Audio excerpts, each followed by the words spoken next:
कि फनपुरी से एक लड़ाई स्टार्ट हुई थी जातियों की, और उसने इतना जहर घोला, राजपूत समाज को एकदम से अलग कर दिया। जो कैडर वोट है भारतीय जनता पार्टी का, उसने कभी पहले भारतीय जनता पार्टी के अलावा वोट नहीं दिया जी। उसमें से भी छिटक गया कुछ वोट। 22 के चुनाव के बाद में किस तरह के टिप्पणियां सैनिक समाज के ऊपर की गई थी जी। अब की बार भी नुकसान हुआ, हमें दुख है, भाई प्रदीप चौधरी हारे हैं, लेकिन इधर से कोई भी ऐसी प्रतिक्रिया, कोई भी वीडियो जारी नहीं हुई, ना कोई कमेंट ऐसा जारी हुआ कि जिससे कि किसी भी समाज को आघात पहुंचे। तो इसलिए प्रत्याशी, चाहे वो इमरान मसूद साहब ने कहा हो इस तरीके से, चाहे इकरा बहन ने कहा हो, उसने भी यही कहा कि मुझे 36 बिरादरी का वोट मिला, मैं सबकी सेवा करूंगी। जिस दिन चुनाव खत्म हो, जब तक चुनाव था हमारी लड़ाई थी, अब चुनाव के बाद में मतदाता ने, चाहे मुझे किसी ने वोट किया नहीं किया, तो वो मुझे मैं सबकी हूँ। तो ये तो एक परिपक्व किस्म का जो जनप्रतिनिधि होता है वो इस तरह का वो करता है, और वो व्यवहार भी करता है। ऐसा नहीं वो बोलता ही है, वो व्यवहार भी करता है, वो दिखाता है, जाहिर करता है, वो दूसरे पक्ष के वोटरों में जाकर के बैठता है, ये दिखाने के लिए कि इनमें दूरियां हो जाए उस प्रत्याशी में जो मेरे सामने खड़ा था, और ये उसके मतदाताओं में, उनमें जाकर के बैठेगा और बैठ करके वहाँ चाय पिएगा। जब कहीं भी कोई भी चला जाएगा जनप्रतिनिधि, तो उसे, ये तो एक पश्चिम का एक कल्चर है कि उसे चाय पानी और उसे जो है क्या नाम, वो एक मान लीजिए स्वागत उसका उस तरीके से मालाओं से नहीं तो कम से कम शब्दों से स्वागत करता है आदमी, कोई भी चला जाए किसी के यहाँ, एक दूसरे के यहाँ। तो वो एक रणनीति होती है अगली राजनीति की। मगर मंत्री जी, कुछ लोगों का, राजनीति विशेषज्ञों का ये भी मानना है कि जनपद सहारनपुर लोकसभा सीट हो, चाहे फिर पड़ोसी लोकसभा सीट कैराना हो, ये जो लड़ाई थी मुद्दों की ना रहकर जातियों की लड़ाई हो गई थी। कैसे देखते हैं? हाँ, ये तो बात सही है कि फनपुरी से एक लड़ाई स्टार्ट हुई थी जातियों की, और उसने इतना जहर घोला, राजपूत समाज को एकदम से अलग कर दिया। जो कैडर वोट है भारतीय जनता पार्टी का, उसने कभी पहले भारतीय जनता पार्टी के अलावा वोट नहीं दिया जी। उसमें से भी छिटक गया कुछ वोट, और वो केवल इस नाराजगी में छिटक गया कि जो है इस तरह का जो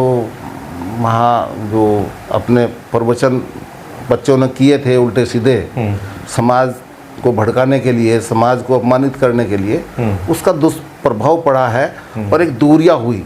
जो हिंदुत्व के नाम पर वोट देने का काम करते थे जो समाज, वो जातियों में बट गए। जबकि मैं कहता हूँ जातीय केवल शादी ब्याह करने के लिए होते हैं, राष्ट्र को मजबूत करने के लिए फिर वो राष्ट्रीयता के नाम पर वोट दी जाती है, और कोई भी जनमत को मजबूत करने के लिए, देश को मजबूत करने के लिए वोट दी जाती है, जातियों में बट करके नहीं दी जाती। लेकिन अब का ये दुर्भाग्य है पश्चिम का, विशेषकर स्टार्टिंग यहीं से हुई है। और मैं जहाँ तक समझता हूँ उसमें हमारे जनप्रतिनिधियों की उसमें जो है थोड़ी सी शिथिलता रही है, उसे इन सबको रोका जा सकता था, और अब भी वक्त है इसमें समन्वय बना करके जो जातीय मतभेद यहाँ उभर कर आए हैं जी, उन पर रोक लगनी चाहिए।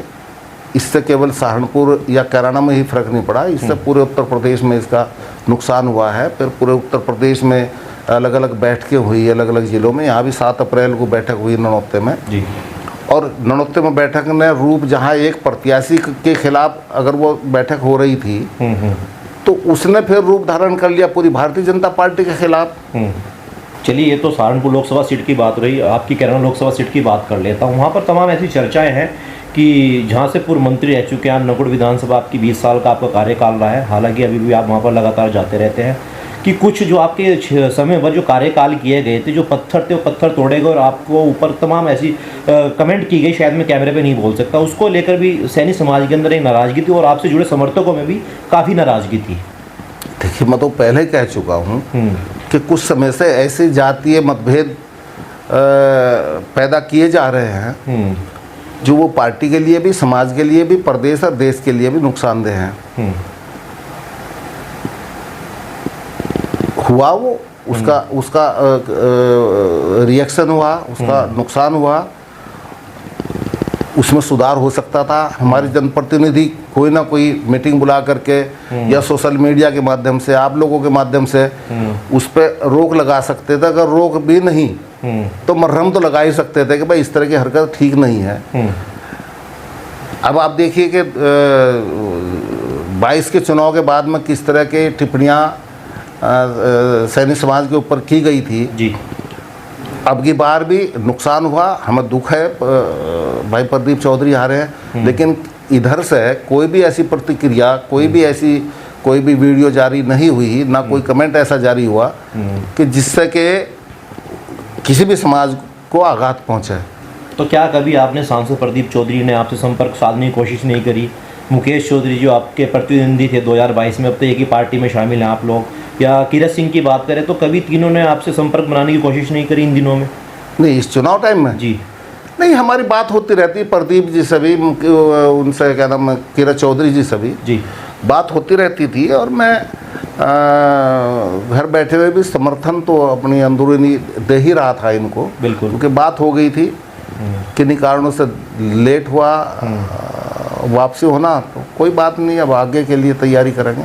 चलिए आखिरी सवाल पूछना चाहूँगे, मंत्री जी का विश्वास था कि भाजपा में जल्दी चुनाव से पहले एंट्री होगी, या फिर एक ही आपको सरप्राइज मिला? नहीं, देखिए ऐसा नहीं है,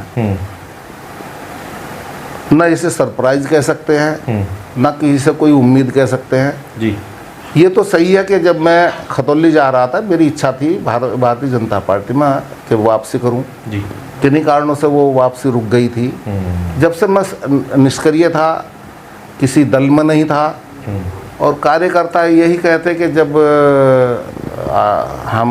हमने मन बना ही लिया भारतीय जनता पार्टी में जाने के लिए, तो यही सोच करके घर बैठे हुए थे, कहीं किसी भी दल में या किसी मीटिंग में या हमने कोई हिस्सा नहीं लिया था, ना अपने समर्थकों को भी पूछते थे क्या करें। तो हमने कहा भाई अगर कोई निर्णय किसी भी तरह का हुआ जी, तो आप लोग उस तरह का फिर साथ देना, वरना जो है आप आज़ाद हैं, जो आपकी इच्छा हो वो करें। जब 16 तारीख को घर वापसी हुई तो जिन जिन कार्यकर्ताओं को ये पता चला कि हाँ हम वापस हो गए हैं, तो फिर उन लोगों ने बिल्कुल जितना भी उन्हें समय मिला 1-2 दिन का, पूरे तन मन धन से उन्होंने अपने अपने प्रत्याशी जिताने के लिए काम किया।